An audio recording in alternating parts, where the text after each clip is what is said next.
Tinawag ni Vice President Sara Duterte na baseless at politically motivated ang bagong impeachment complaint na inendorso ng Akbayan Party List.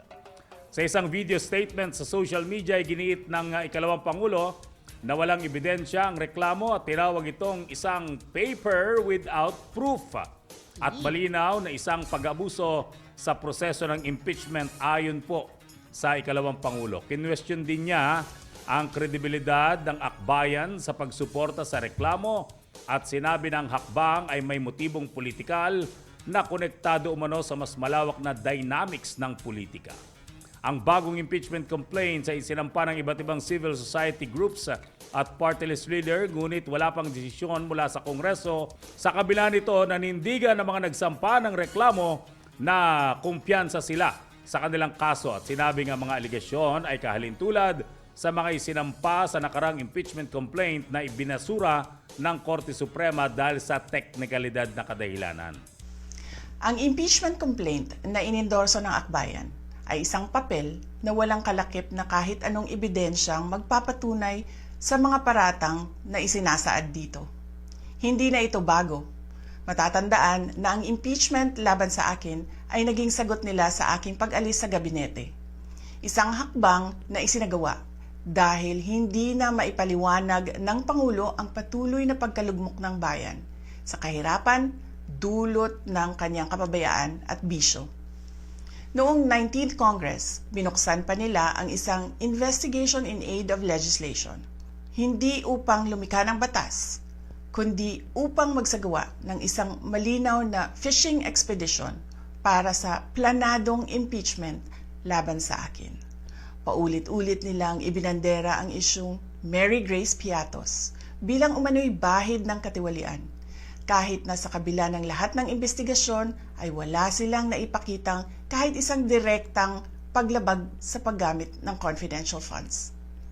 Sumunod na dito ang bentahan ng mga pirma para sa impeachment at ang mga tinaguriang for later release projects na ipinangako umano sa ilang miyembro ng Kamara upang itulang ang impeachment laban sa akin.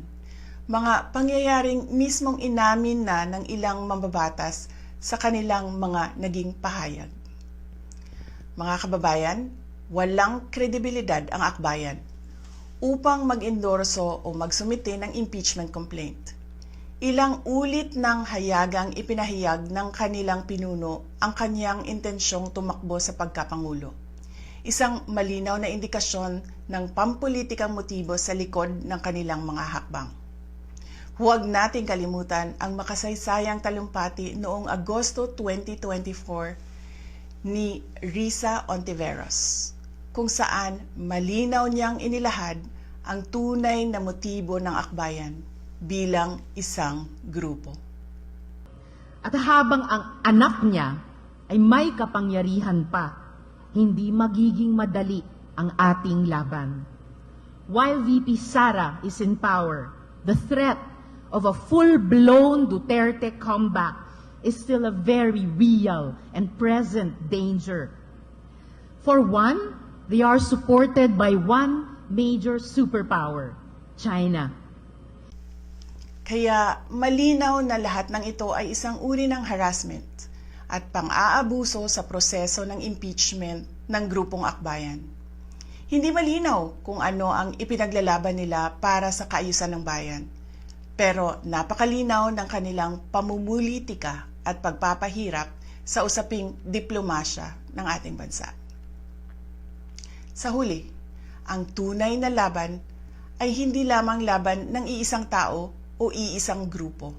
Ito ay laban para sa katotohanan at sa dangal ng ating bansa. Naway magsilbi itong paalala sa ating lahat na ang kapangyarihan ng impeachment ay hindi dapat ginagawang sandata ng politika, kundi isang banal na proseso para sa hustisya at pananagutan. Sapagkat kapag nanaig ang abuso, ang tunay na talunan ay ang sambayanang Pilipino. Syukran.